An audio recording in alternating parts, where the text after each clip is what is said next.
Welcome back to the channel, guys, and today I'm going to be showing you guys how to pick out the proper fuel gauge for any vehicle. Basically, I'm going to show you how to get the ohm reading and to know which gauge to go out and buy, and also I'm going to show you guys how to install that. So let's get into today's video.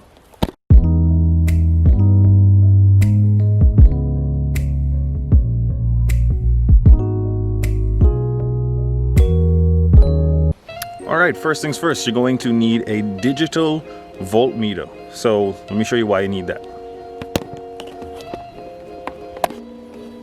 First thing you're going to do is ignore the massive amount of rust and holes that's in the back of my Mustang. But you're going to get your digital voltmeter, you're going to set it to ohms. Let me get this out of the way so you guys can see. You're going to set it to ohms and you're going to bring it down to like where it says 200, like the lowest ohm reading. What you're going to do next is very simple. This is the ground for my fuel pump setup. This is the positive for the pump, and this is the signal wire going to my new fuel gauge. So what you're going to do is take the negative lead from your multimeter and probe the negative wire. Then you're going to take your positive and probe the sending unit's positive lead, and what you're going to do is you're probably going to have to remove your fuel sender from the tank, put it at 0, which would be the bottom, and record the ohm reading. Put it all the way at full, which is lifting the float all the way up, record the ohm reading. Mine was from 0 to 190 ohms. So I went on Amazon and I bought a 0 to 190 ohm fuel gauge so that I know accurately what's in the tank. This ohm reading does vary based on what car you have and what sender you have, so it's important to measure this before you buy your fuel gauge. So let's move on to installing the fuel gauge now that we know our ohm reading.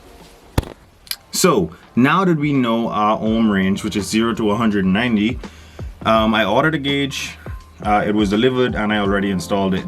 I'm going to run you guys through how easy this was to install.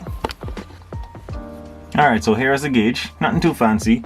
This gauge isn't like my volt gauge where it has a arm that swings to the correct position. This one is a percentage gauge, so it'll tell you in percentages how much fuel I have in the tank. But what you guys will have to focus on is the back section of this. So let's pay attention to the wires, right? Mine's already wired up, so that's why it's going to be a bit difficult for me to show this to you. But I'm going to take the clip off this. All right.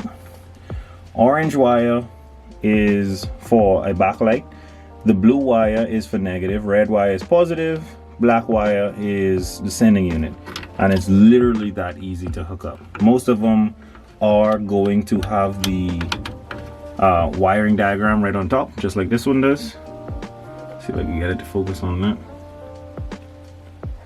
Everyone's going to be pretty much different, but the color code should be the same. So after having it installed, let me turn my ignition on. My fuel pump's going to come on as well. And there it is. I have 7% fuel left in the tank. And that's it. Alright, and it's really that simple to understand how a fuel gauge works. It works off of an ohm reading that comes from your sending unit in the tank, and it's transferred to the correct gauge that has the correct ohm range on it. It's so difficult for me to say ohm range. Yeah, ohm, not ohm. Oh shit. Yeah, ohm. Ah shit. Ohm reading. So yeah, that's how you install a fuel gauge basically in any vehicle. All vehicles are gonna have a sending unit. All vehicles need a fuel gauge.